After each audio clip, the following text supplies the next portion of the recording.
오늘도 행복한 북카페를 찾아주신 여러분, 주님 안에서 건강하시고 평안하시죠? 하루하루가 지날수록 육체는 하나님께로 점점 더 가까이 다가가고 있는데 영혼과 마음도 그분과 더 가까워지고 계신가요? 그럼 오늘은 지난 시간에 이어서 사랑하면 전도합니다 의 서문, 하나님과 함께하는 즐거운 모험으로 떠나보도록 하죠. 지난 편에선 하나님께서 17세 청년인 빌을 직접 찾아오시고 내 맘에 들려고 너무 애쓰지 마라. 네가 무언가 열심히 해내기 때문에 널 사랑하는 게 아니란다. 그냥 사랑한단다.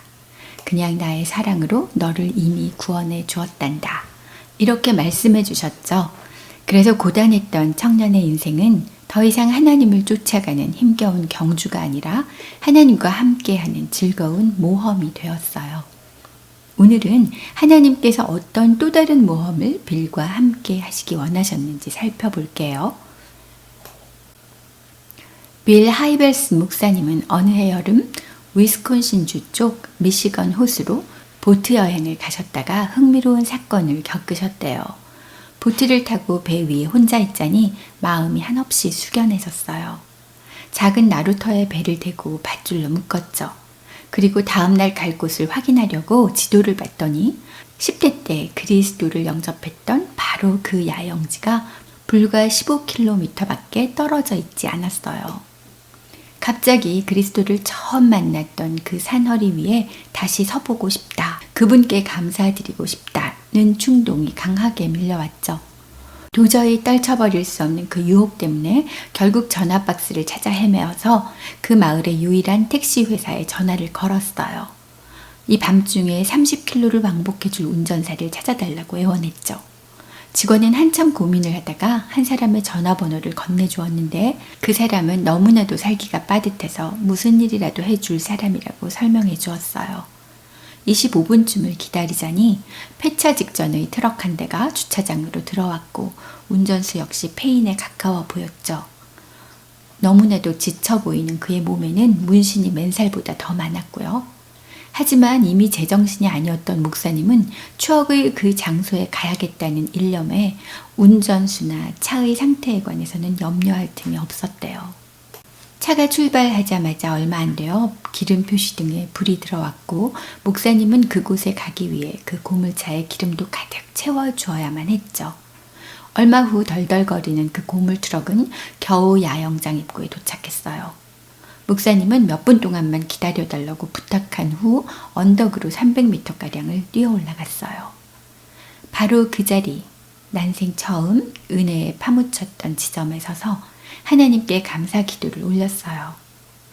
무수히 많은 사람들 중에서 저를 찾아내신 우주의 하나님, 더없이 절묘한 타이밍에 저의 마음에 그 놀라운 말씀을 각인시키시고 인생의 방향을 완전히 틀어주신 분, 비즈니스 세계에서 목회의 세계로 이끌어주시고 지금은 하나님과 그분의 교회를 섬기는 아름다운 인생으로 살게 해주신 하나님께 감사 기도를 올렸죠. 그날 밤 이후로 받은 은혜를 열거하자니 끝이 없을 것만 같았어요. 모든 것이 여기서 시작됐어. 아버지 하나님 감사합니다. 감사합니다. 이렇게 기도하고 감동의 도가니에서 빠져나오자 혹시 운전사가 기다리다 말고 그냥 가버렸을지도 모른다는 걱정이 되기 시작했어요. 언덕을 다시 뛰어내려오자 운전사는 차에 시동을 걸고 목사님을 기다리고 있었네요. 덜덜거리는 차가 출발하고 별이 총총한 밤하늘에 넋이 빠져 있으려니 운전사가 물었어요. 도대체 뭘 했습니까? 누굴 만나러 온 줄 알았는데 언덕에 혼자 서서 뭘 하다 온 겁니까? 보물을 찾으러 간 것도 아닌 것 같고 왜 하늘만 바라보다 온 겁니까? 운전사는 정말 궁금해 죽겠다는데 질문을 해대기 시작했죠. 정말 알고 싶으신가요? 운전사가 하도 졸라대기 시작했기 때문에 목사님은 그 언덕에서 겪은 인생 역전의 경험을 자세히 얘기해 주었어요. 늘 하나님과 교회 얘기를 듣고 자랐지만 하나님의 은혜를 자신의 선행으로만 얻어내려고 했었던 과거와 그 언덕에서 하나님이 직접 찾아오셔서 디도서 3장 5절 말씀을 주시고 오직 그의 긍휼하심으로 우리를 구원하셨다고 알려주셔서 이제는 자신의 힘으로 애써 보려는 그 무거운 짐을 다 벗겨주시고 말할 수 없는 평안과 행복을 부어주셨다는 내용 말이죠. 그 순간인 얼마나 감사와 황홀로만 충만한 순간이었는지 말이죠. 목사님의 간증을 조용히 듣고 있던 운전사는 한참 침묵하더니 이렇게 말했어요. 하지만 저를 보세요. 저는 패배자죠. 못 말리는 패배자라고요. 그러니까 그런 일이 저 같은 사람에겐 일어나지 않을 거예요. 시리에 빠진 운전수의 독백을 들었을 때 목사님에겐 바로 지금이다. 저 사람을 살려라. 하는 하나님의 사인이 전신의 전류처럼 흐르는 것 같았어요. 이 얼마나 거룩한 순간일까요? 목사님은 이 소중한 순간을 위해 정신을 가다듬고 기회를 잡기로 했습니다. 무엇보다 당신은 패배자가 아니죠. 그런 하찮은 존재가 아니에요. 하나님의 눈에는 당신이 더없이 소중하답니다. 하나님은 당신이 태어난 날부터 쭉 당신을 지켜보셨어요. 제가 10대 후반에 얻은 하나님과의 관계를 당신도 언제든지 똑같이 얻을 수 있어요. 언제 어디서나 변화가 일어날 수 있죠. 은혜라는 선물을 받아들이기만 한다면 당신은 새 사람이 되고 하나님이 당신의 남은 평생을 인도하실 거예요.